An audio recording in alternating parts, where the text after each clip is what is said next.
Your nightly dose of unfiltered opinions and unexpected conversations. Unexpected Conversations. The Last Show with David Cooper. Were you hoping to meet your next true love out there in these streets, maybe at a cafe, simply by locking eyes? Well, probably not going to happen. You probably need an app. And that'll be $19.99 a month, please, plus tax and algorithmic processing fees. For most people, the way they date is online, and all these apps, while they've charged monthly for a long time, it's starting to be all but a requirement if you actually want to find someone. I'm here with someone who's written about this. She is a senior economics reporter at Business Insider, and her name is Juliana Kaplan. Juliana, welcome to the program. Hi, thanks so much for having me. So I always thought like $20 a month on Tinder, $20 a month on Bumble, $20 a month on Hinge wasn't really something you needed to do. It maybe lets you get a few more matches, lets you message someone who wouldn't normally you could message or whatever, but it wasn't like a requirement. How bad are these apps right now for the average user who is unwilling to pay? I mean, I think anybody who has been on the apps could tell you it is kind of the trenches right now. But I mean, a lot of the problem too is like the features that you might want to be using an app for, specifically like filtering out for maybe like religion or values or like, do you want kids? Things like that like used to be a given with the apps are increasingly getting paywalled. So we're seeing a lot of like a la carte paywalls, a lot of things that like, you know, you would go on an app for specifically to be like, I want this type of person who's maybe like this far from me. Like those things are increasingly becoming monetized, and that's what's making it so rough. Obviously, all of them still do offer like free options, but like it is definitely getting like more and more like, oh, did you want to see that person? Like you got to pay for this now. Now, you wrote and you quoted New York Magazine as calling some yesterday time, we'll get to when in a second, as the golden age of dating apps. I matched with my beloved, the woman who's infinitely patient enough to live with me, Miranda, in 2012 on Tinder. Okay, That's my last experience with swiping left and right. And back then it was exciting. It was new. It was only for like really young people. I was living in the Bay Area. It was like a hot new app. I was in App Central, whatever. What was so much better about these dating apps back then that now they're just kind of, well, cruddy to use? Yeah, you were swiping actually during the golden age of dating apps. And it's funny too, because a lot of the editors here at BI, when I was working on this story, were talking about how they met their partners during like that exact same period on apps. And I'm like, congrats to you. But there is actually like a pretty solid economic reasoning behind it. I'm sure folks have heard a lot about the Fed, particularly in regards to inflation and interest rates. But we've had periods throughout like basically the past 2 decades at this point that are called ZIRP, or zero interest rate phenomena.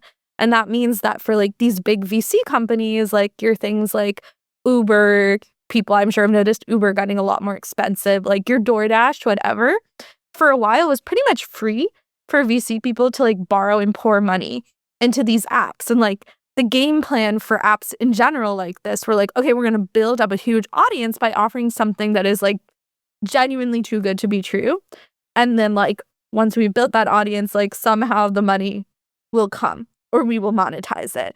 And that was true of the apps as well. So like back then, like we're building Tinder not to necessarily monetize it, but we're building it to get as many Davids swiping as possible. Like that's kind of the difference. Invest a bunch of money, probably at a loss, VC money, on a product that just delights customers at all cost. Yep. Then when you get enough of them on, and you want to start extracting money from them, that's when things get cruddy. I was living in the Bay Area when that was happening, when these companies were just getting huge amounts of money to make delightful products, sometimes at a loss, like, and figure it out later once it grows. And I guess that's exactly what Tinder was. Yeah, no, 100%. And like, it's true of like so many services and so many apps.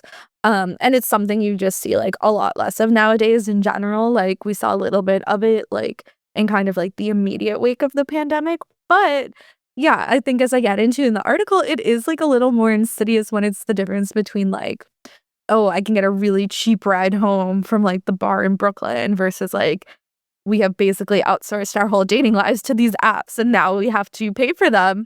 And especially in like a post-pandemic world where there just is like so many more restaurants and bars closed, everything's so much more expensive. We've lost the third places and the third spaces. And then also like the apps cost money. So it's kind of like, what if we just lose in every way. What does that $20 a month, should I decide to subscribe to Tinder or Hinge, what does it get me now? Does it just get me what it would have felt like in 2012? Or is it I'm paying and the experience is still somehow worse than it was during this golden age?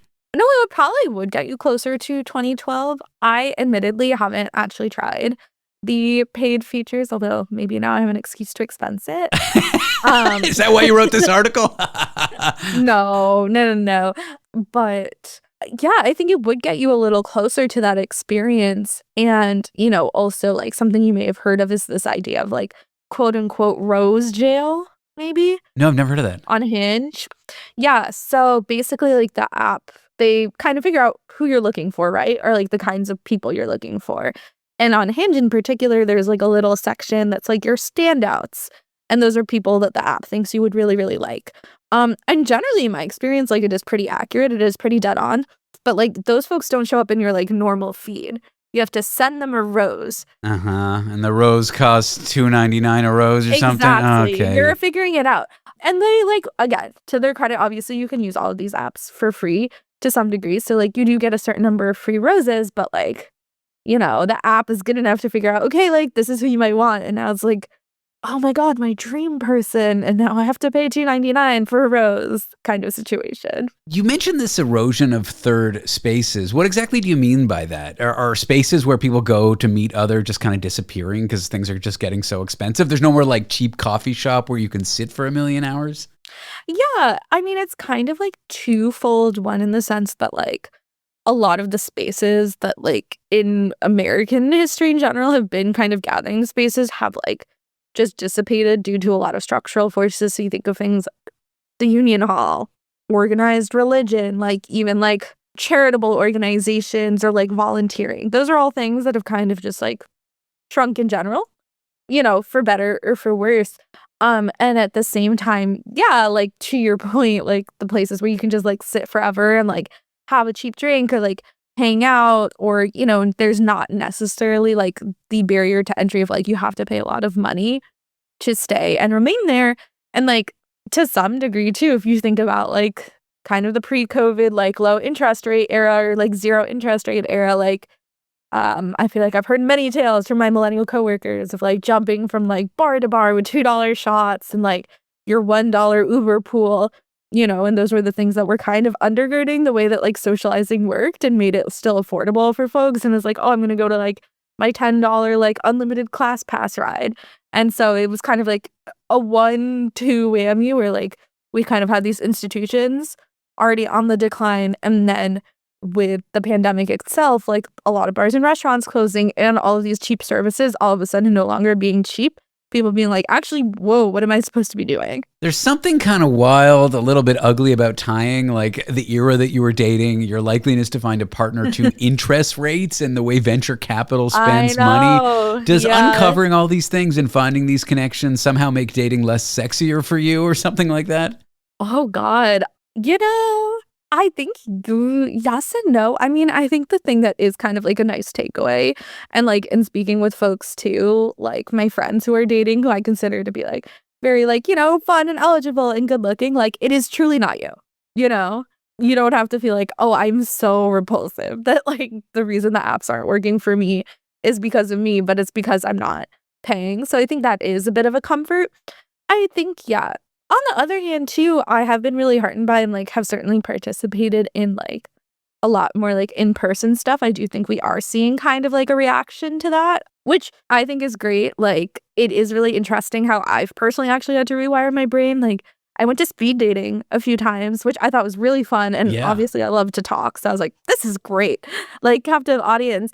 And from that, I've made like a few like connections from that as well. Also, like, you're not always going to walk away with a match. And, like, rewiring my brain to be like, no, maybe that's the way it is. Like, because on an app, you're like, okay, I'm always going to get a match. And I was like, that's not really how real life works. Juliana Kaplan is a senior economics reporter at Business Insider. Read your piece on this topic. Would you pay $20 a month to find your true love? You might have to. Juliana, thanks for being here. Appreciate your time. Yeah, thanks so much for having me.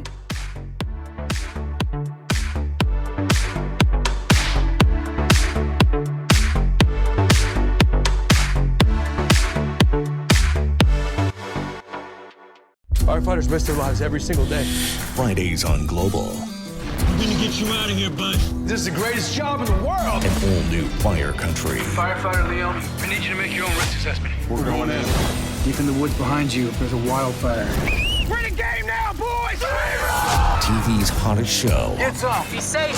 keeps getting hotter. Will you help? Happy to. Fire Country, all new Fridays at 9 Eastern on Global. Stream on Stack TV.